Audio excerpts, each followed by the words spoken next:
There are 25 days left until the presidential election. Are you registered to vote? Voter identification laws have changed in many states, making it more difficult for the elderly and minorities to ensure that their voices are heard.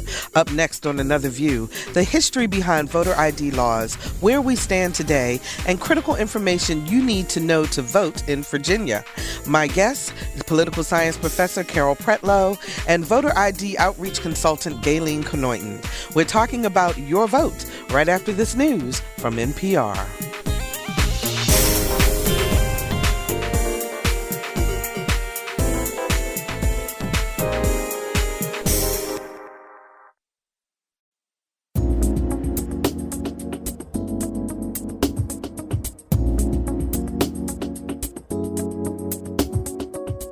Discussing the issues and celebrating the successes of the African American community.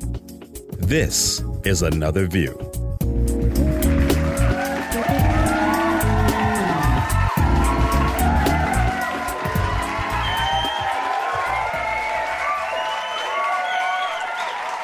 And good afternoon. Happy Friday, everyone. Welcome to Another View. I'm Barbara Ham Lee. There are fewer than 30 days before we'll all have the chance to cast our vote for the next president of the United States. Now, Mitt Romney and President Obama have traveled all over the country, individually making the case for why they should be president. But there's another campaign that's been going on, and that has to do with voter identification laws. More than 20 states changed their requirements for voting, creating new laws that make it difficult for the elderly, low-income, and minority voters to cast their ballots. So the question is, are you registered to vote?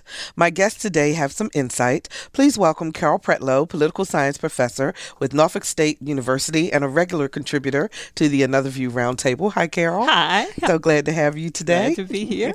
And Gaylene Kanoyton, Hampton Roads voter ID outreach consultant. Hi, Gaylene. How are you? Good afternoon. Doing well. Thank you for having me. Absolutely. Glad to have you here. So before we get into this discussion, I want to play a clip from Dr. Martin Luther King. Now, this was spring of 1965, and it was an interview that he was doing about voting.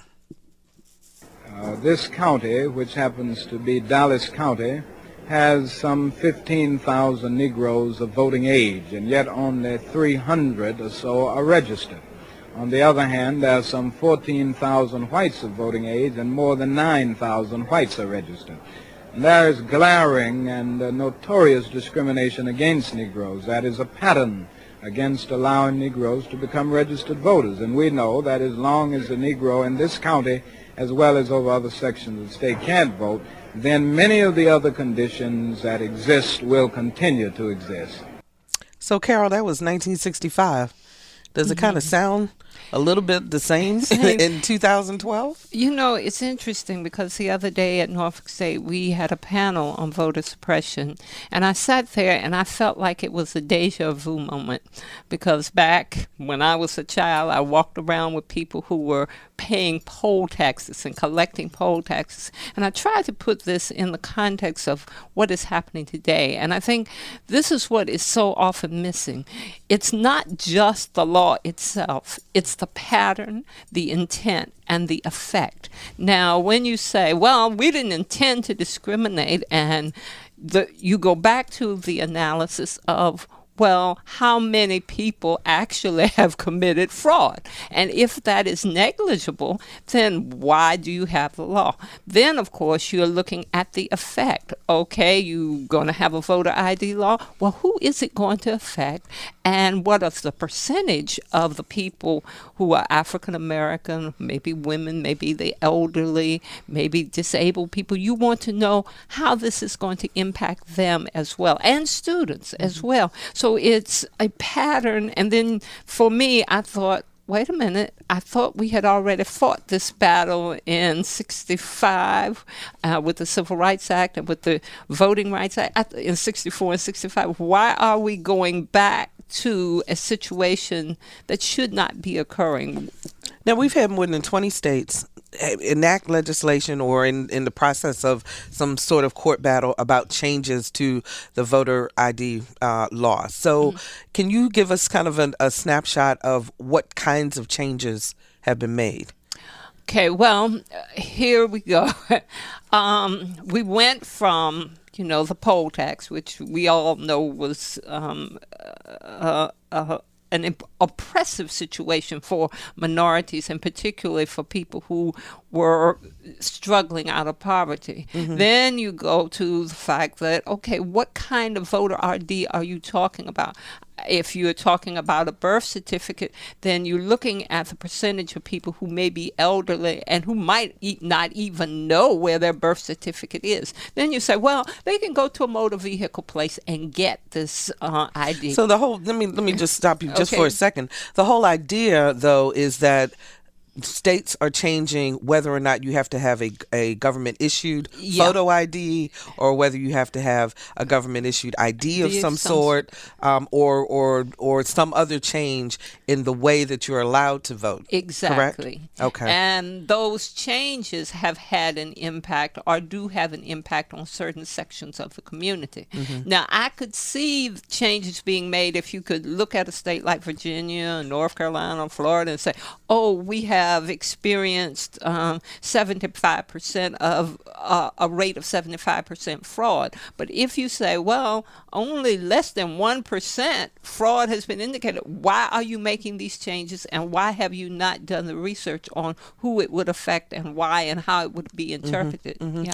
Gaylene, what exactly changed in Virginia in terms of voter ID laws this year? Well, this year you have to bring some form of ID to go and vote. We're not a photo ID state, and that's really made very clear. We're not a photo ID state. However, you have to bring some form of ID. And if you don't have any ID, then you are supposed to get a provisional ballot. And the provisional ballot will allow you to cast your vote. However, you must come back by noon on Friday after that election.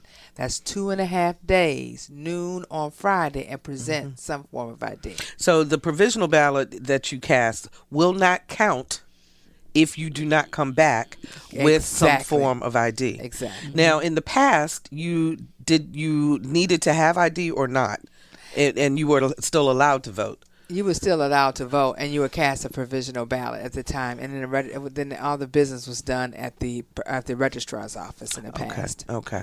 So now you have to have some sort of ID, but it does not have to be a photo ID. Correct? But let me be clear about that. Okay. So you can bring your utility bill. You can bring with your name and address. With your name and address on it. You can bring a driver's license. College students can bring their college ID to the polls.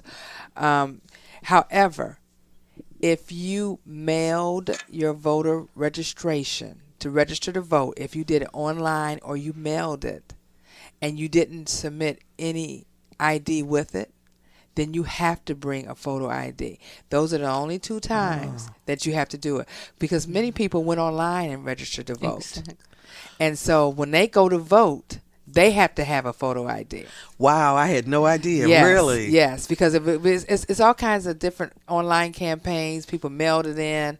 And for those people that did it, now, if someone was to come up to you and did voter registration, they have to sign at the bottom of the voter registration form that they saw your ID.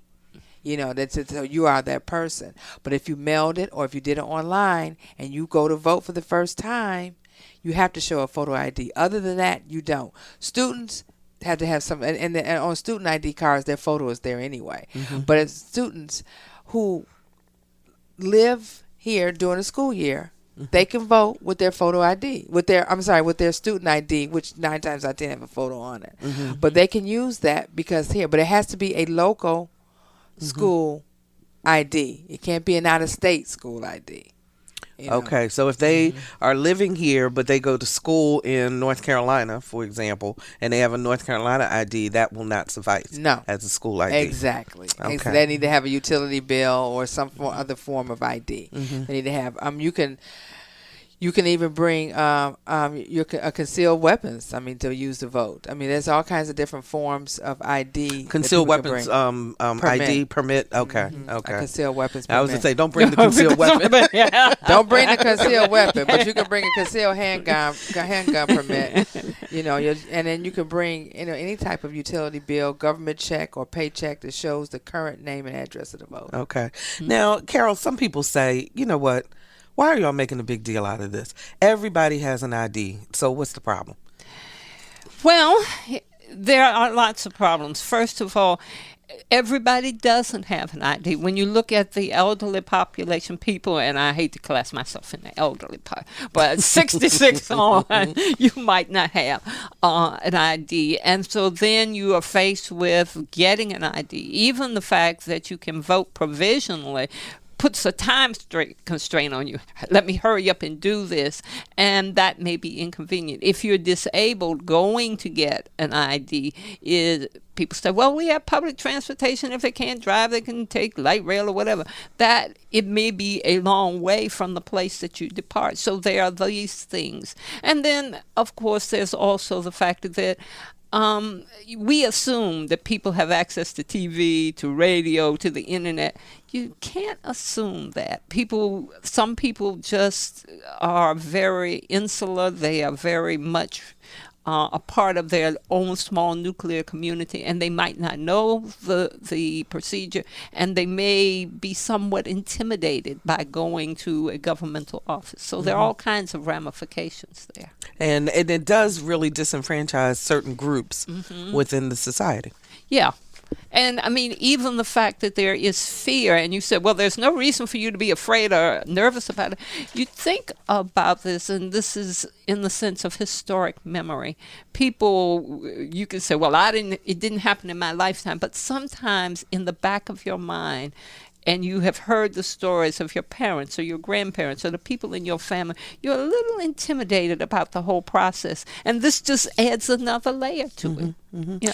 Now, Gaylene, the state of Virginia has spent a little over $2 million issuing new voter registration cards, which you can also use as an ID, That's correct? Right. And there's this big campaign also. Right. And it's called Are You Election Ready? And we want to make sure that everyone is election ready. Governor McDonald has issued to the State Board of Election to ensure that everyone is election ready on election day. Everybody knows what to bring on election day when they come. So there's a campaign going on throughout the Commonwealth under the State Board of Election. What do you hear from people as you're registering them, as you're checking to make sure that they are election ready in terms of their attitude about voting?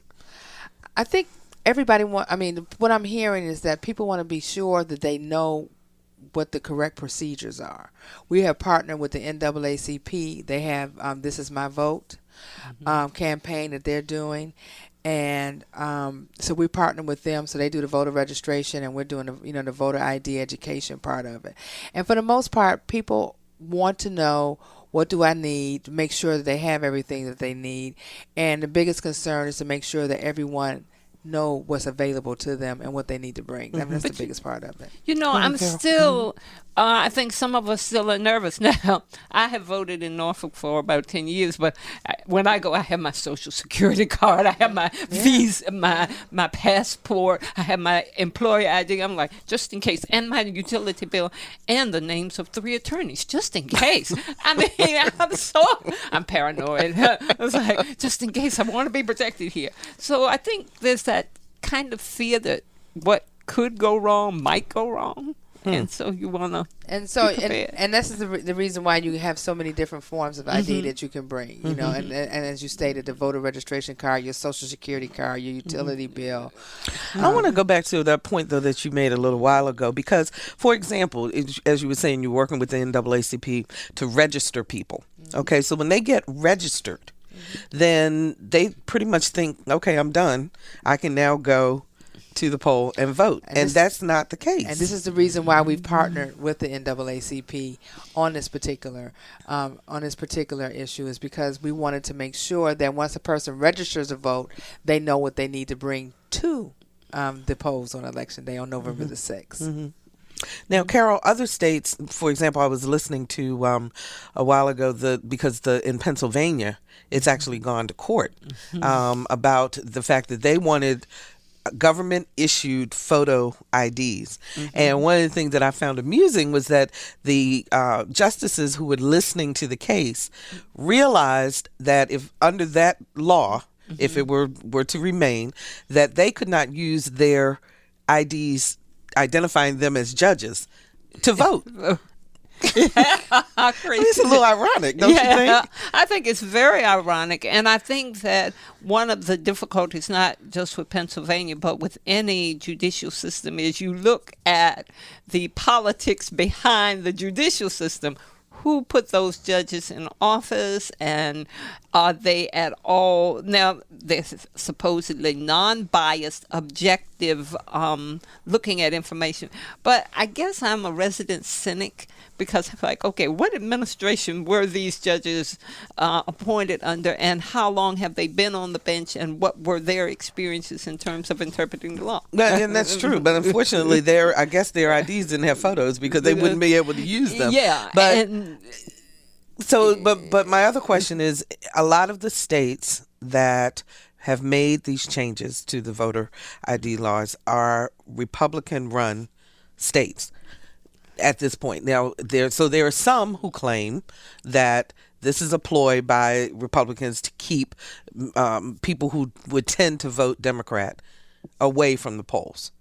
So from a political science perspective, how do you all kind of judge what this new phase about voting means? Well, I would like to be totally objective, but I'm a political scientist, so I think if there is a political motivation behind it. But likewise, in the 40s and 50s, when Democrats were predominant in the South, I saw a political agenda there. So it's very hard for me to say that it's totally divorced from politics. If you're just joining us, we're talking about voter registration and voter ID laws with Dr. Carol Pretlow, who is a political science professor at Norfolk State University, and Gaylene Kanoyton, who is a voter ID outreach consultant. Carol, so you're saying, back to the whole idea of looking at the history, that, I mean, is that a fair criticism that these states are making this, or not a criticism, a fair assumption that people are making these changes because they're trying to keep certain people away from the polls?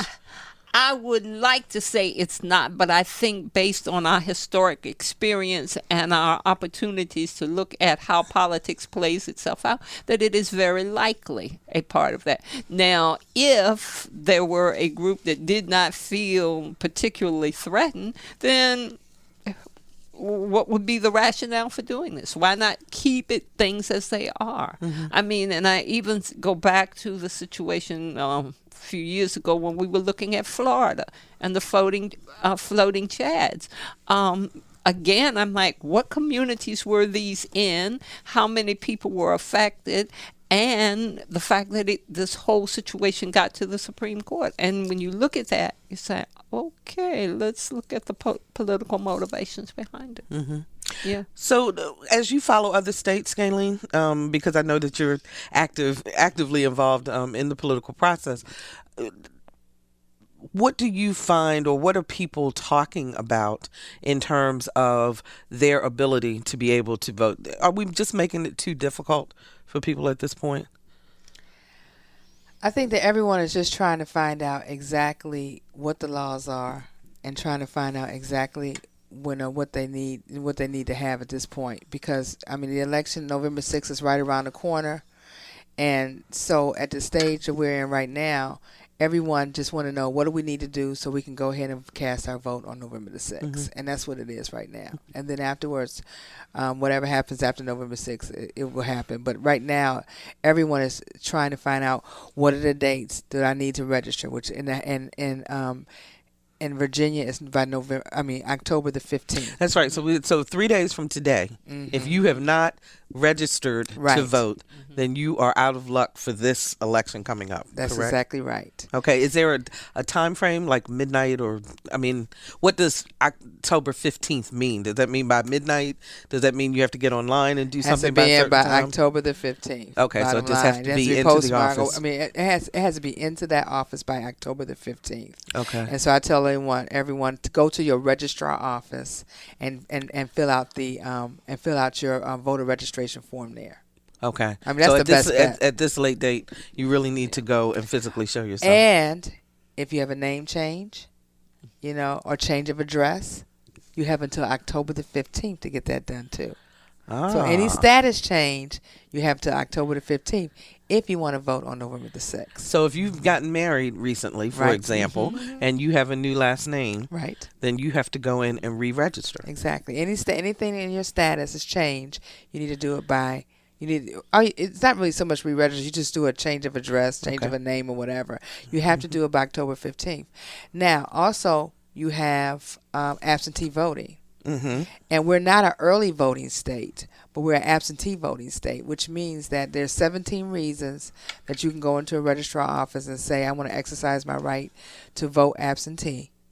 And do you know what they are? yeah, well, All some of them are. 17 If you're in the military, you might have to go out on TDY or whatever.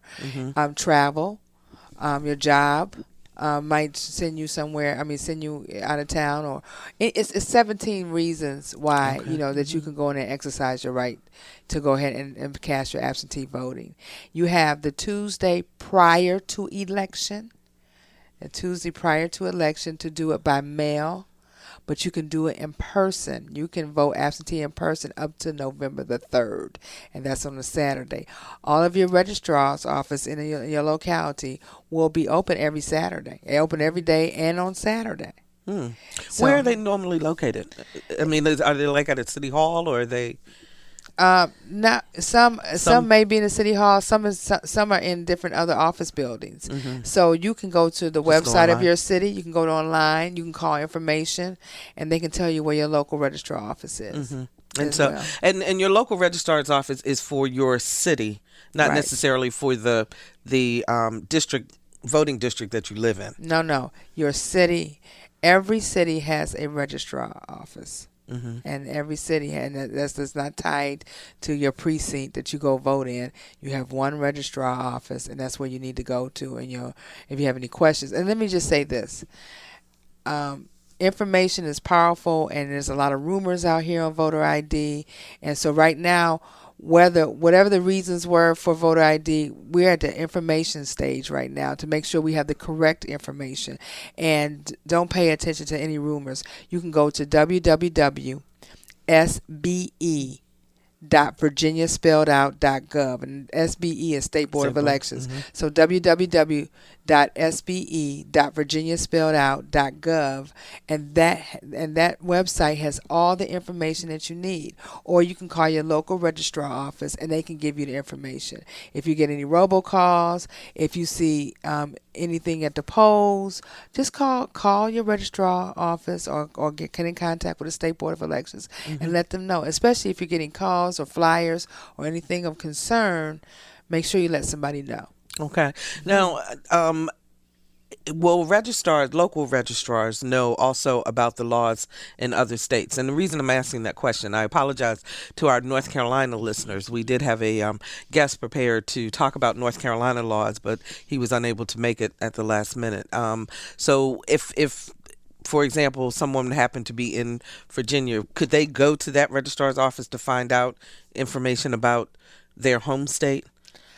I think for the most part, the local registrar will probably know where to direct them to find that information out. Find that information. But I tell everyone that if they go to their state website and go to their State Board of Elections in their state that they're from, they can find all the information out that they need to have. Now, I understand that Governor McDonald has also pardoned about 3,800 ex-felons. And so now they are able to, I guess they restored their voting rights also with the pardon. And so is there anything different they need to do from anyone else in terms of registering. And they need to carry voter ID. They need need to follow. to- They need to follow the voter ID rules. But you just brought Yeah. up a good point. If someone is out there that committed a misdemeanor, or they are in jail and have not been convicted of a felony, they can still vote. Really? So if you have a misdemeanor or you have not been convicted of felon, or you have not even been convicted yet, you can still vote. But you can't vote from the jail, can you? They have certain sheriffs in cities make arrangements for the inmates who for can the vote. inmates Who wants to vote, they can. who would be Yeah, eligible. whether it's absentee or whatever form they decide to do, but they do have a mechanism for them to vote. In the state of Virginia, do you feel that there are going to be any issues in terms of people not knowing what they need in order to vote? I think with this campaign, it's going to be hyper local. So we're reaching out to churches, social and civic organizations, to colleges, and try and get as much information. But we're not the only one. The state is not the only one that is doing this. Even though the state has a statewide campaign on this, which is great. You also have social and civic organizations. You have the NAACP. You have the Urban League. You have all kinds of organizations that are making sure that everyone has the knowledge and know what to bring to the polls on election day. And I suspect that on election day, you'll probably have someone there outside of the polls to make sure that the correct information is there and checking. And from what I'm hearing, in some of the cities, the registrar will actually have someone outside asking people, do they have this information? Why? Because if the lines are going to be long, while they're standing in line, right. exactly, while they're standing in Exactly. line, yeah, exactly. So I think that as with anything else, you have to just talk to everyone, make sure that people in your community, your family, your neighbors, all know what the voter ID laws are. So it's not only the organizations, it's not only the state, it's every individual that should be accountable to ensure that everyone in their community knows how to vote. One rumor that I've heard recently that I think we should dispel while we're here talking about voter rights and so forth, but that is that people would be able to vote by phone or online because the lines are anticipated to be so long for the election. No, you have to go to your precinct to vote. And if you're not sure, your voter, and even though you have your voter ID card, you can go to the State Board of Election website, www.sbe.virginia.gov. You can go to that website and you can check to ensure that your information is correct, even in the system. Because we just completed redistricting. Exactly. So some people are accustomed to going to one particular poll, and now they're at a different one now, perhaps, or something like that. So everyone really needs to just, even when they get the registration cards, they can always, if they don't feel comfortable with it, you can always go to the State Board of Election, check with your local registrar office, and you can you can make sure your information is correct in the system. And speaking of long lines, and we hope that we will have long lines because we really want everybody to vote. But when the polls close, they close at 7 I believe.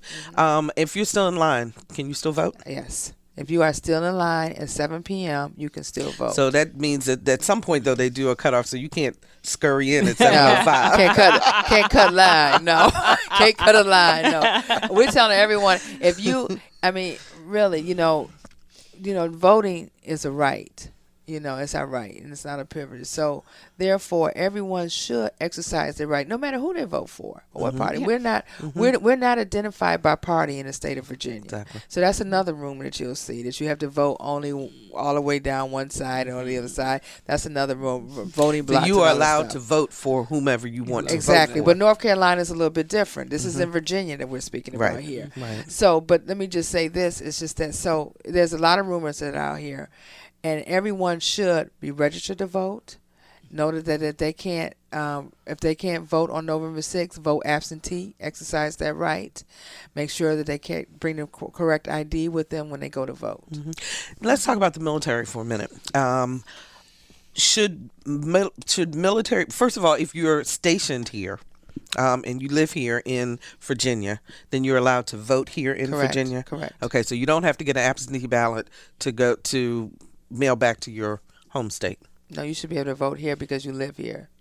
Okay, so is there, and when we say live here, if I just moved to Virginia today, can I vote? Can I register to vote by the 15th in 3 more days?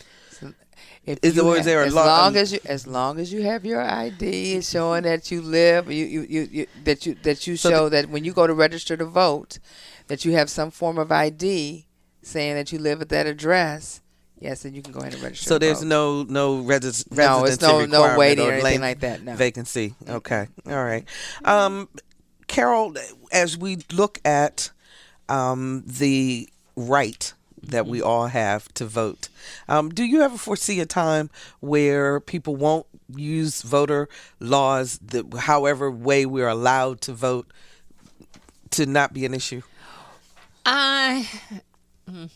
I wish I could be more positive about it, because back when I was a child, I thought that when we got rid of the poll tax situation, okay, all clear. But I think with each generation, there is another aspect or another situation that we hadn't counted on. With that in mind, though, we are a part of the global community. And when you look at the fact that in some countries, and I'm not talking about those Middle Eastern countries that are having problems currently, but we're talking about stable societies of, say, Germany, England, France, that we are part of that world community, and they are more progressive. And I think with that in mind and being a globalized society, there will be that time. And I think we look at the fact that now we're seeing more young people voting. That was, something that was minuscule when I was in college. Now we're seeing people said, well, 2008, Obama was new to this, so everybody came out. But these students that I teach are just as excited. And I never hear race mentioned. I hear them saying, I'm concerned about the economy. I'm concerned about health care. I'm concerned about my Pell Grant and education. It's not a racial thing with them. It's, this is the candidate, and this is what I want to see done. And I think that's very positive. And they're actually about to participate in the process. Then. They are overwhelmingly, not only are they being registered, they are having issue forums. And sometimes the issue forums at Norfolk State are, I don't even know about it till I get there in the morning. They say, the Kappas and the Alphas are having something tonight, or the Honors College is having something. Or I was like, when did that happen? And so I even have been in the student union with small pockets of students, no formal thing. They're just sitting there talking. Well, I heard such and such last night on the news. And I said, wow. So they really are becoming engaged. That's great. That's great to know. Speaking then, Gaylene, we do have a new generation of people who have never voted before. So give us a sense, and it sounds kind of old hat to us, those of us who've had years of experience in voting, but what should someone who's never exercised their right to vote, what do they expect on that day? When they get up to that machine, what do they do? Well, first of all, I think the State Board of Elections and the Registrar's Office does a great job of making sure that there's plenty of people in the polling place to ensure that everyone knows what to do. And they ask the question, whether if you want to go to the voting booth and you want to do touch screen, or you want to just go ahead and do it the other way before, where you just write it in, color it in, whatever the case. The touch screen is like the newest form of technology they have now that they do with it. But you always have someone that's there to help you. So it should be, no one should be afraid to go into a polling place, because there's plenty of help that's in there. And can you practice before you actually cast your vote? Do you know if that's I haven't seen any practice votes. Okay, no. I was just curious. I didn't know whether there was a machine to teach you how to utilize the machine. Well, yes, they do have that. Yes, they do that. They have someone to show you there, and they do have that. But look, no, I'm not saying to practice vote. Make sure you see sample on top of it. We got a question. We have a question from Facebook. They want to know, if you're a senior and you want to vote, can the local registrar connect you with transportation to get there, or are you on your own? Well, many organizations are providing rides to the polls, and another good point too is that if a senior cannot walk or have problems going up to walking into a polling place, someone is to come out to them to the car and help them with their voting. whether or not Really? Yes, right. Oh, and I guess someone who may be bedridden, for example, or something, they could also use the absentee ballot. They can use the absentee ballot. That's exactly right. That's exactly right. Somebody, or if you think you have surgery is coming up, or if you anticipate having surgery, say days prior to the election day, I suggest to go in and vote absentee because you never know what the outcome might be afterwards or whatever. Tell me the deadlines again for voting absentee. Voting absentee is until November the 3rd in person. Okay. At your registrar's office. And if you mail it in, it's the Tuesday prior to the election date. Okay. Right. And we say that because that election day is on a Tuesday, November the 6th. And it's for the Tuesday prior to. Okay.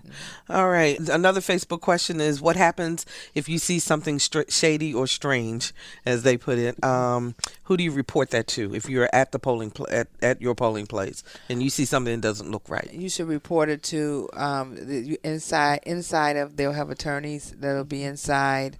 The State Board of Election have people that will be inside that's responsible for, taking down any concerns or any issues that they might see. There'll be people inside the polling places that can help you. Okay. All right. So what would you say, and I'm going to get a response from both of you in this, what do you say to people who say my vote doesn't count? Why are you even bothering with this? Well, I say that you are a human being that has needs. They might be employment needs, they might be healthcare needs, education needs, housing needs. Anything you do in our society is touched by the political climate and the governmental entities that are ministering to that climate. And so to say that my vote doesn't count or I don't need to vote, that is disregarding the fact that you exist and you have a right to certain protections. It is also, even if you're an African American person, I don't imagine you can say that because so many people have died and gone to jail and suffered for you to have this right. And even the fact that you are in a society that's different, it's because people work and strove to make that society different, whether they were African American, European American, Asian American. People strove to do this. So how dare you say that your vote doesn't count or that it's not necessary for you? Okay. Gaylene. It's simple. Your vote is your voice. It's as simple as that, So instead of complaining about what's going on in your community or complaining that you don't like the way things is going on in the country, the best way to do it is to go to the polls and exercise your voice by voting. Carol, do you ever foresee a time where the vote, because you brought up a really good point about the fact that so many people died to ensure that all people would be able to vote. Could you ever envision a time where that right would be taken away? I think it could be if enough people decided they didn't stepped away from the process and decided, I'm not going to vote, I'm not going to be aware of the issues, I'm not going to participate, or if they decided, I'll vote in the presidential election, but I don't care about city council, I don't care about the state, I don't care about the commissions or agencies within my state. Yeah, I think it would be taken away, and then you'd be back to what the founders did not want to happen, a monarchy or an oligarchy in which only a few very select people made the decision. And you bring up a good point about the fact that a lot of the non-presidential elections, which are really the critical elections for your local area, people don't show up. All politics is local. It starts from the bottom up. And local elections are just as important as your statewide and your national elections, and everyone should be very involved in their local elections. They need to get out there. Because even something very simple, I use this example because I think it's hilarious. When Norfolk got ready for light rail, I was one of those people that said and went to city council and said, we don't need no light rail. We're Southern people.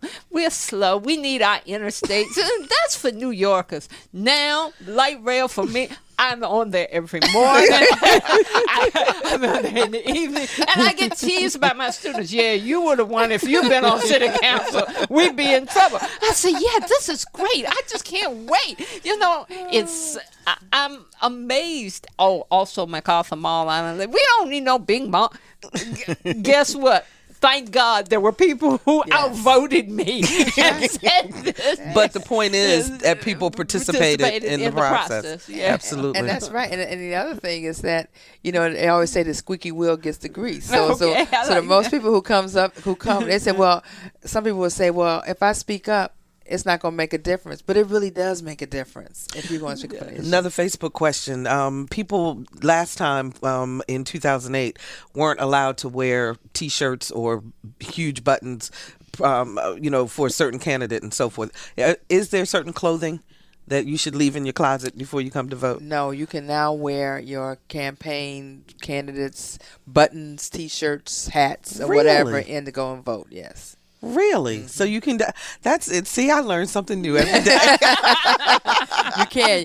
Before you couldn't do it before, and so now you can go in there and wear them. Was this a part of the change in terms of Virginia's surrounding the whole voter ID? I mean, was that just a part of it, or how did that happen? Actually, I want to say that it really happened right before 2008. We were, and the confusion was there, but I'm not sure. I'm just saying. Okay. I know it was before the voter ID, well before the voter ID. Okay. I can't remember exactly when, because I'm telling my age now. It was 4 years ago, but I do remember. But now, you can wear your T-shirts, your buttons, your hats, and all of that in to go and vote. Now, when people come up to you, I always get a little squirrely about this, and that is as I'm walking in. There will be people, it's like walking the gauntlet because there are people handing you stuff all the time. Can you take that with you into the voting booth? Yes. You could take it with you into the voting booth now. Okay. Is there anything you're not allowed to take into the voting booth? Cell phones, that kind of stuff. You can't have any cell phones when you go in to vote. You can't be on your cell phone. You know, you can't use your cell phone, any technology or anything like that when you go in to vote. Okay. Is it too late for people to volunteer if they want to help get people? I know that the registrar office, I know they were training people to work inside the polls, but if they want to work, around election day and help the registrar or the state board of election, I say get in contact with your local registrar to see what assistance you might could be. I don't know.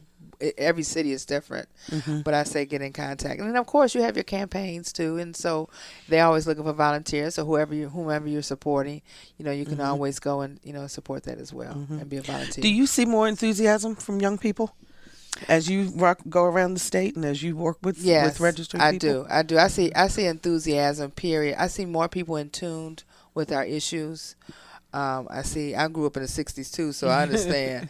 I know that, I feel like I'm in that mode again because everybody's paying attention now and everybody's is looking at what's affecting them, what's affecting their families, their community. And so, it's personal. So now people are really looking at it. So whatever candidate they decide to support is personal for them because that's what's going to affect their lives. Go ahead, Carol. What impressed me, I have a political action Friday in my American government class, and we invite people in to discuss. And at one point, we had someone there who was talking about comparing the Romney healthcare plan to Obama's. And the young person who asked the question was very astute. And the person said something about it being complicated. He said, no, I think I can understand it. Explain it to me. So after class, I asked him, I said, why are you interested? He said, well, I have parents and grandparents. I might end up having to take care of somebody, so I want to know what the plan. Now, I had never thought of that rationale until a student told me. He said, think about it. You took care of your mother. I might have to take care of mine or my grandparents. I want to know what's in the future for me. And technology has a lot to do with it. Social media. I mean, you think about it. Social media, it's issue based now. So people they're on Facebook, they're on Twitter, and they're learning more. When we were coming up, we just had TV and conversation. And even that was restricted. That's very true. So we've only got a couple minutes left in the show. So I want to give each of you an opportunity to say one last thing about voting and to encourage people in this 3 days, if you haven't gotten it together, go get registered and vote. Gaylene. Yes, please go get registered to vote. You can go to your registrar's office. You have to October the 15th, or you can go to the NAACP. They're having all kinds of events all over the place, where you can register to vote. Also, vote absentee. You have, until November the 3rd to vote absentee in person. I just tell everyone, make sure you take the right ID with you, whether it's your voter registration card, your driver's license, whether it's your utility bill, Social Security card.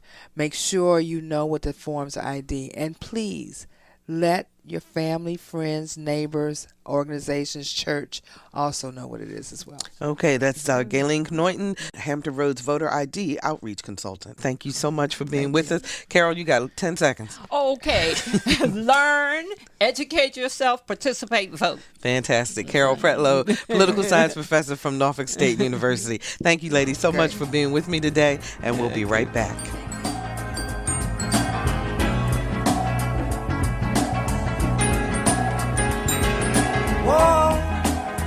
Oh, mercy, mercy me.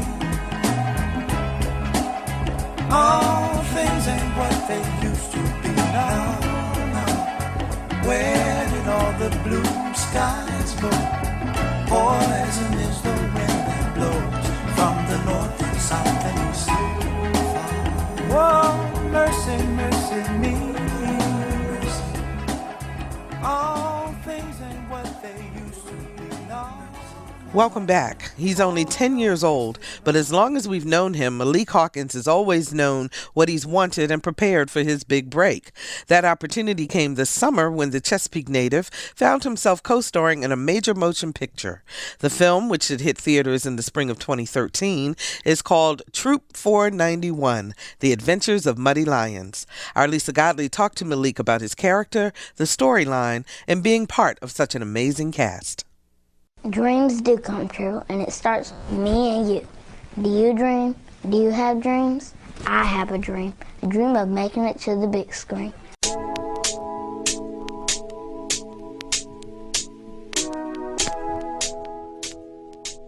That was Malik Hawkins 3 years ago, sharing his dreams with an Another View television crew. He was just 7 years old at the time and already quite focused on his acting career. Even then, Malik was no stranger to the camera, appearing in countless magazine and newspaper ads, television commercials, and plays. He played the son of a single mom in the film Sure Looks Good, which went straight to DVD. Where are you going? Mommy's going out with a couple of her friends. But I want to stay with you. Now, at the ripe old age of 10, Malik's dream of making it to the big screen is about to be realized in the film The Adventures of the Muddy Lions. Shoot 491, shoot 491, shoot 491, shoot 491, shoot 491, shoot 491. Should I do my homework or go out and play?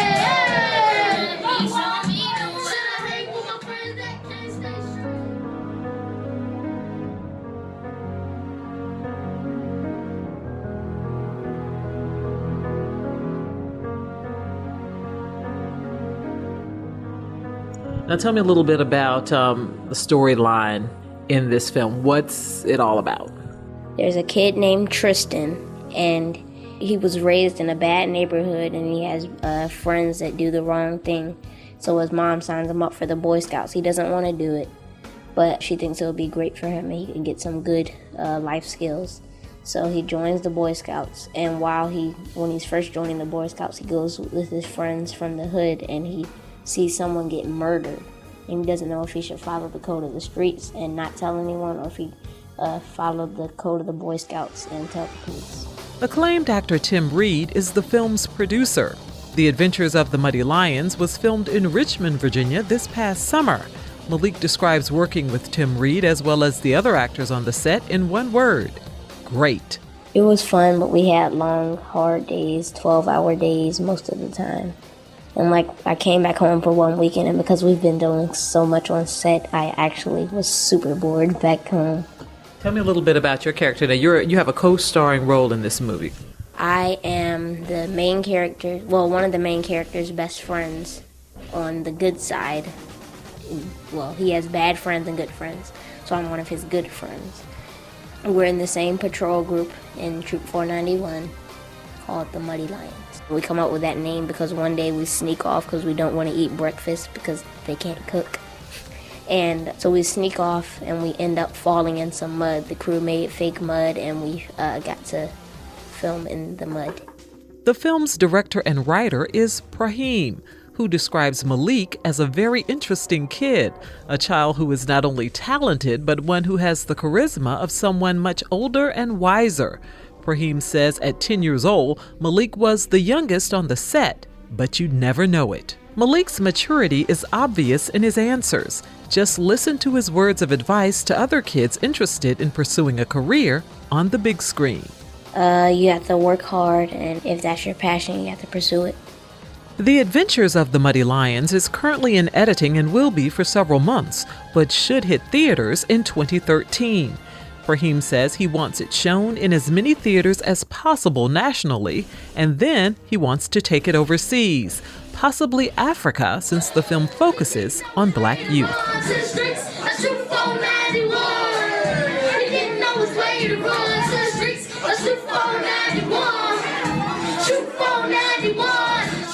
For Another View, I'm Lisa Godley.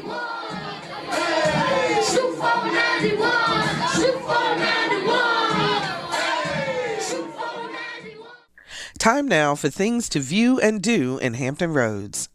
You will be my Saturday love. Disney's Aladdin, presented by the Hurrah Players, comes to the TCC Roper Performing Arts Center tonight at 7, Saturday, October 13th at 3, and Sunday the 14th at 3. The theater is located on Granby Street in Norfolk. Tickets are available. Call 627-5437. Come find a bargain at the Mega Community Yard Sale on Saturday, October 13th from 9 until 1. You'll find everything from electronics to clothing and jewelry and so much more. The Mega Yard Sale is on the grounds of Grove Church, West Norfolk Road, Portsmouth. Call 484-4149 for details. Enjoy early jazz and sweet dance music of the 20s and 30s? Then check out Lynn Summerall's Hotel Paradise Roof Garden Orchestra, featuring Miss Becky Livas on Sunday, October 14th from 5 until 7 at the Night of the Iguana Restaurant, Hampton Boulevard, Norfolk. Call 533-5151 for reservations. The NCP Community Development Federal Credit Union is celebrating operational changes and the people who helped them get there. The celebration is Monday, October 15th from 5:30 until 8 at its Berkeley location, South Main Street, Norfolk. NCP is a Norfolk-based credit union that is minority-owned and operated, and its mission is to provide financial services and economic development in underserved areas. The celebration is free and open to the public. To RSVP, call 543-2400. And finally, you're invited to a community screening of ADD and Loving It, a documentary addressing adult attention hyperactivity disorder. The screening is Tuesday, October 16th at 7 at the TCC Roper Performing Arts Center, Granby Street, Norfolk. Call 343-7043 for details. These and other events are on our website, anotherviewradio.org.